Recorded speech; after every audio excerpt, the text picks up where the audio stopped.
Hi there.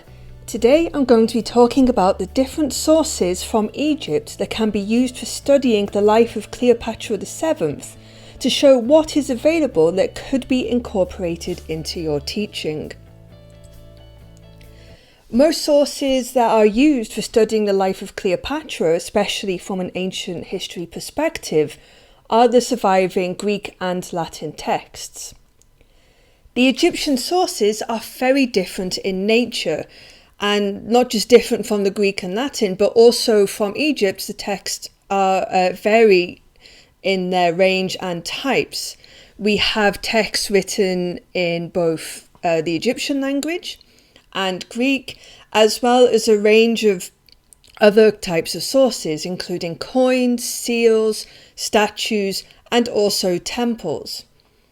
These sources are often very difficult to access, let alone find sometimes by non-specialists, as well as then using them afterwards. And so today I'm going to go over a few of the different types of evidence and the kind of information that they contain.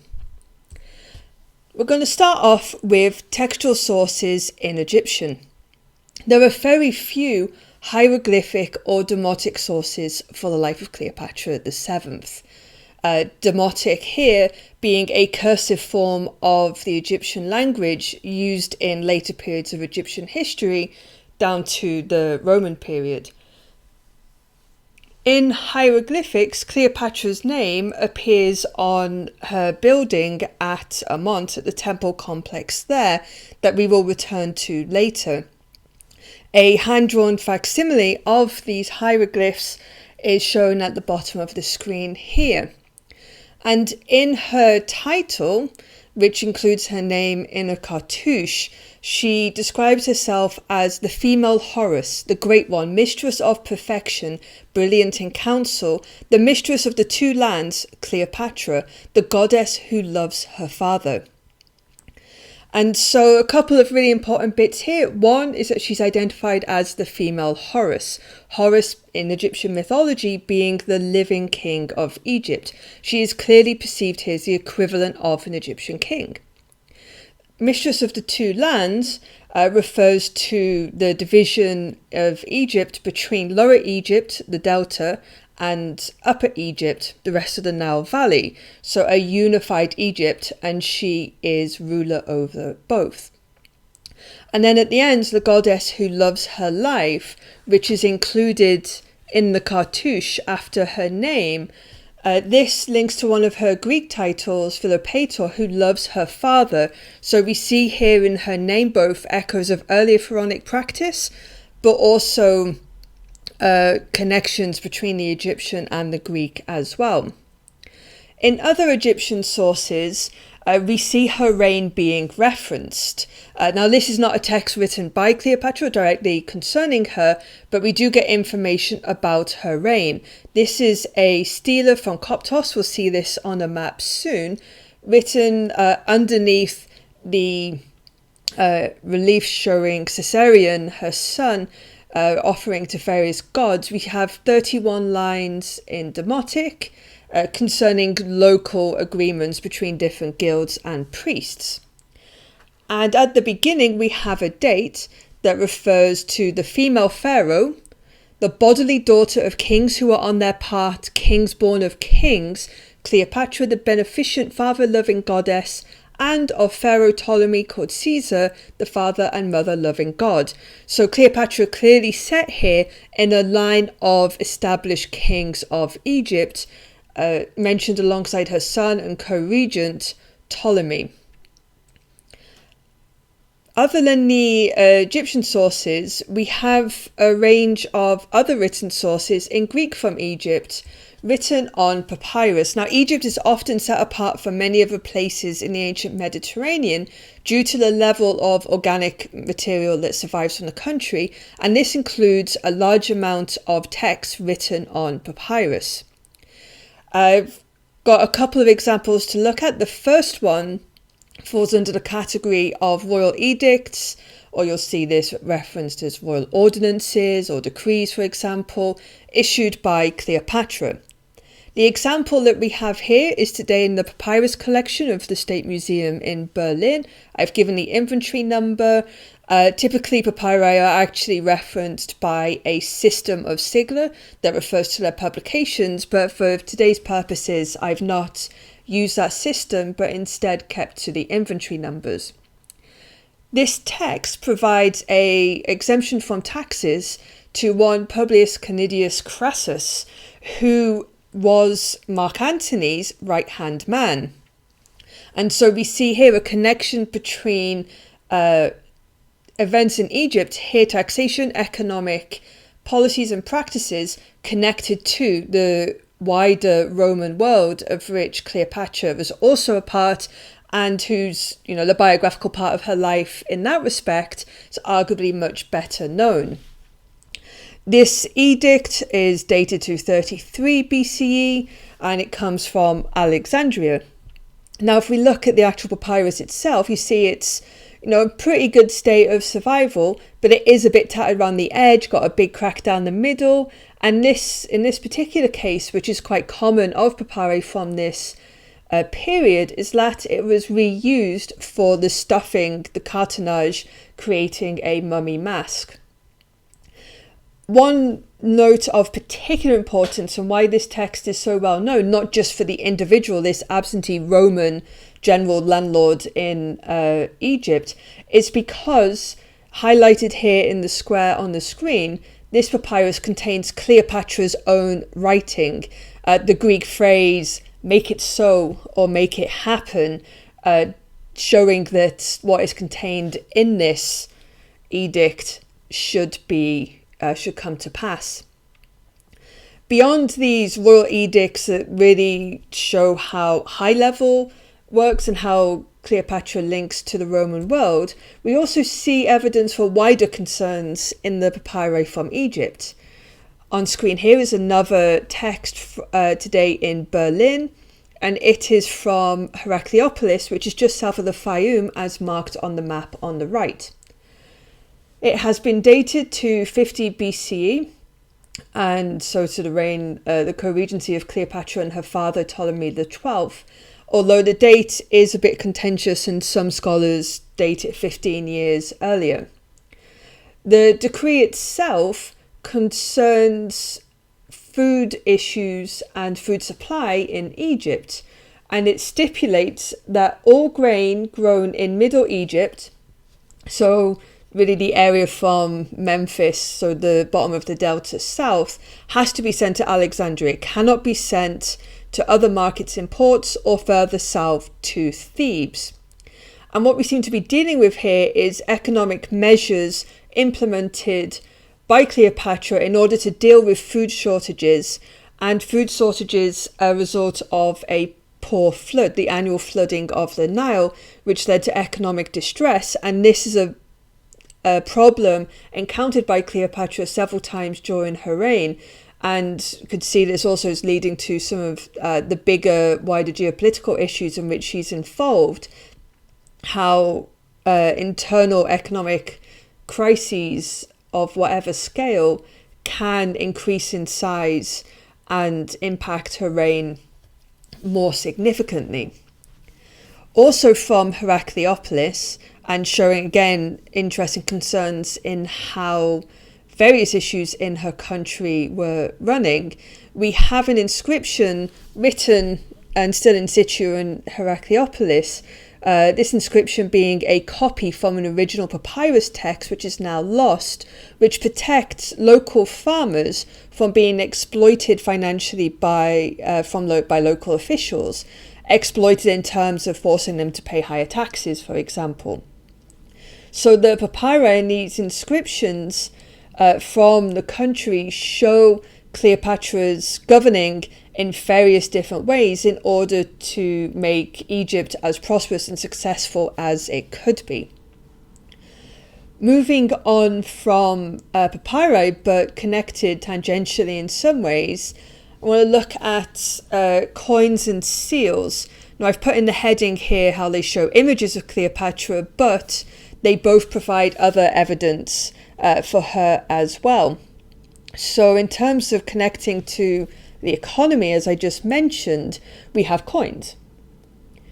The coin here on the near right, today in the British Museum, originally from Alexandria, not just, I'm not using it here as evidence for economic practices, but what we see here is on the front, or in numismatic terms when talking about coins, the obverse, an image of Cleopatra. Then on the back, we know this is certainly intended to represent her because it has her name. Around the eagle in the middle, we have on the left, although it is worn a bit today, her name Cleopatra, and we can compare this with other examples. This is certainly her. And then Basileus on the right, showing that this refers to Queen Cleopatra. On the far right of this screen, we have two examples of royal seals. Now these seals, and I've put the height there, now these are very tiny, 2 centimeters in height, less than that in the case in the bottom right, which were used to seal papyrus documents distributed around the country. So for example, the previous ones that we've seen would be sealed with stamps such as these. And these examples come from a large collection in Toronto in the Royal Ontario Museum, and some of these seals still have traces of papyrus fibres on the back, showing that they were actually used. In comparison to the coin, we do not have her name on these seals. It is purely her portrait, or stylized portrait, as close as you can come in such small seals. And so without the name, these are attributed to Cleopatra based on comparisons with other images. And this is a point I'll return to with another category of object, and that is evidence of statues of Cleopatra from Egypt. And the title here, The Problem with Statues. And the problem with the statues that we have, which we believe to represent Cleopatra, is that they don't have her name on it. In the vast majority of cases, we don't have her name, and so again, it's identification based on style. One of the most common arguments for attributing these statues to Cleopatra is the presence of this triple uraeus that we have on the left and right examples. The uraeus being this rearing cobra on the crown, on the headdress of pharaohs from the pharaonic period all the way through. And this triple uraeus has commonly been associated with Cleopatra VII, but this is not certain, and there are debates whether this could instead be associated with Arsinoe II, an earlier royal woman, queen and co-regent of Ptolemy II, amongst other titles. And so we have this monumental evidence of Cleopatra shown, very different to the examples in the northern Mediterranean world, exemplified best by this example in the Rosicrucian Egyptian Museum on the left, where she is shown in this striding Egyptian position, very common, like the quintessential position of Egyptian royal statues, with her hands clasped down the sides of her thighs, the wig, this headdress with the uraeus on top. The statue on the right, which today is in the Met Museum in New York, is a rare example with a cartouche with her name on it here on her right arm. But the problem with this cartouche is that when it's examined, the order of the sign selection are not what is standard for the writing of Cleopatra's name. So seems to be a later addition to this statue, and also the position is quite unusual. So this could potentially be Cleopatra with a much later cartouche added, or it could be an earlier king, royal woman. And so we have statues which we believe to represent Cleopatra, and they look very different in style from their northern Mediterranean counterparts. So showing this Egyptianizing presentation of Cleopatra within her own country. And this Egyptianizing, not just Egyptianizing, but this Cleopatra as an Egyptian, as ruler of Egypt, is perhaps best known and best represented in her temple building project. So here on screen, I've noted together a map of their location, the 3 temples at which we know there was substantial activity, building activity by Cleopatra. The best known, that I will return to momentarily, Dendora, a small oracular chapel from Coptos shown here on the right in an image from an article by Laura Pantalacci, which is open access. And you can see it's generally Coptos, not Cleopatra, but involves this image. And then Armont, also known by the Greek name Hermonthis, a substantial temple type there, a birth house. I'll return to this soon, but this is no longer standing, being dismantled in the 1860s. And so first with Dendora, the best known of the building activities by Cleopatra, the temple to the goddess Hathor, shown here in the center of this image with the cow horns with the sun disk in the middle, was started by Cleopatra's father, Ptolemy XII.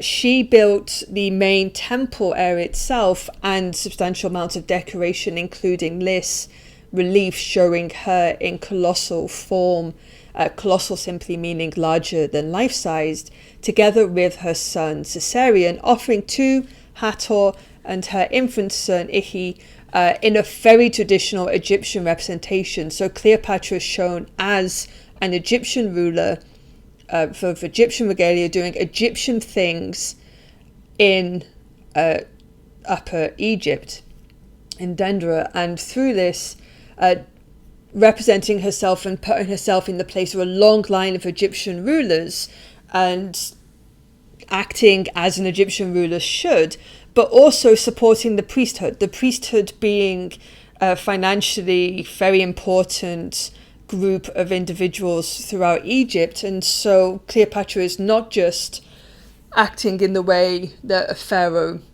should act and supporting the gods of Egypt, but also supports the priesthood.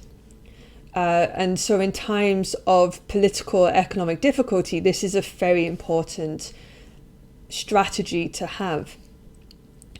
And returning, I mentioned to the Temple of Armont, which was dismantled. And this brings to another point, that on that list that I showed, there's only 3 temples. But the question is how many temples that Cleopatra may have built or added to are now lost for various reasons. So at Armont, she built what is referred to as a birth house because it honours or celebrates the birth of a juvenile god. And we see images of this divine birth in the centre of the house itself. Although because this is a large structure with a couple of kiosks in front of it, it's been suggested maybe it was something larger than a birth house. But one of the issues is that we can't study it today because it was dismantled in the 1860s so that its limestone and mortar could be used to build a factory, which does still stand in Armont itself. But we have images of the construction of the building, from the surviving old drawings and photographs. So on the left, at the top, we have a photo by Henri Comas from 1860. And at the bottom left, we have a drawing of this site made during the scientific expedition that accompanied Napoleon's invasion of Egypt and was published with the Description d'Egypte in the early 19th century, showing a really substantial structure here. And so how many other temples potentially by her were dismantled for various reasons in the past? A different kind of example is from Kalabsha Temple, the Kalabsha Gate on the bottom right here, which stays in Berlin. This was built at the end of the Ptolemaic period, and so a lot of the initial construction also during the reign of Cleopatra. And some of the reliefs provide evidence for her name there but it was finished and decorated by Augustus. There are no images of Cleopatra here. It's entirely by Augustus, even if the original intention seems to be that it should be Cleopatra and Caesarion that were going to be represented here. So again, how many other temples are not lost? We have them, but were usurped by later Roman rulers. And so her involvement in their foundation or other construction is now lost to us. So we only have a limited amount, and this is really symptomatic of a lot of what we deal with archaeology of the ancient world. We have various pieces of evidence, but there's nothing to say that that is the totality of what she did or what anybody did in the ancient world. And so this is the bare minimum of Cleopatra's involvement throughout Egypt. And so just to summarize those key parts, we have texts that show her really overlooking and involved in economic measures and various financial measures, whether taxation or protection of farming throughout the country. We have coins showing her image. We have seals with her image that would accompany papyri throughout the country. We have probably monumental statues showing Cleopatra, public image of Cleopatra within Egypt, but these are difficult to work with for the reasons I discussed. And then we have what is left of her temple building project throughout the country, which again may only really hint, it's like the tip of the iceberg potentially, of her activities throughout the country. And so the evidence from Egypt treats Cleopatra importantly within her own right as a ruler and not in connection with Caesar or Antony. It looks to Egypt, within Egypt, it doesn't look to the Roman world, and so we can use this evidence to supplement whatever portrayal of Cleopatra we have from contemporary and later northern Mediterranean sources. In terms of, just to end on this point of English language resources, this is tricky as well for Cleopatra in terms of the Egyptian evidence, as there is no go-to website for temple reliefs or any of this other material. Instead, really finding the primary sources requires scouring online museum catalogues, and this is sometimes hit and miss. Not all catalogues are equally detailed or user-friendly. In terms of English language books that provide evidence from the Egypt point of view, we have many biographies written on Cleopatra from many different perspectives. I flagged here two by Egyptologists Joyce Tildesley and Cara Cooney. In terms of her temple building activities, the best resource is Dieter Arnold's Temples of the Last Pharaohs, but this is quite a technical book to go through. Great set of images, but it's not available through Google Books or other digital forums, so it's not the most easy to access. And this goes with other really great books as well. For example, Cleopatra Reassessed, which has chapters on a range of topics, but is out of print and really hard to find.